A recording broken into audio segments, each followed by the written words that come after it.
দেখুন, খুব সাধারণ একটা ছোট্ট প্রয়াস। আমি যেটা সবসময় আপনাদেরকে বলি যে বাড়িতে একটা গাছ বসান, একটা গাছ পুষতে শেখান আপনার বাড়ির ছোট ছেলে মেয়েদেরকে। তারা সৃজনশীল হয়ে উঠবে।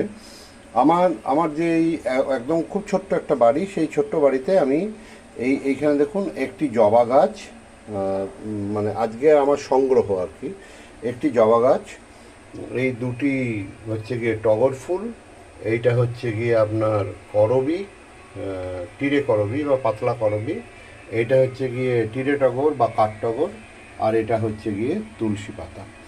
আপনি যদি এই ফুলগুলি যদি আপনি আপনার আরাধ্য দেব দেবতা, ঘরের সৌন্দর্য বর্ধন বা কোনো ক্ষেত্রে কাজে লাগান, তো তখন আপনার কিন্তু সেটি দোকানে কিনতে গেলে পরে এই কোটি জবা মালার দাম নেয় মোটামুটি 5 টাকা। আর এইগুলি যে দুষ্প্রাপ্য ফুল, এগুলি আপনাকে দেবেই না। এই টগর বা করবী ফুল তো আমি দেখিনি বিক্রি হতে। ওই মন্দিরের বড় মন্দিরের ফেলে দেওয়া বাসি মালাগুলি থেকেই 20 টাকা করে ফুল নিতে হয়, এইটুকু করে ফুল দেয়। হ্যাঁ, তো সেইটি নিয়ে, এবং সেখানেও দেখুন আমরাও এই একটা ফুল নিয়েছে এরকমভাবে সাজিয়ে রেখে দিই আমরা। এই একটা ফুলেতে আমরা চালাই, তো মোটামুটি আমি যদি 20 টাকাও দাম ধরে নিই, বাদ দিন 10 টাকাও যদি এই কোটি ফুলের দাম হয়, তাহলেও মাসে 300 টাকা আপনার সেভ, বছরে প্রায় 3600 টাকা আপনার সেভ।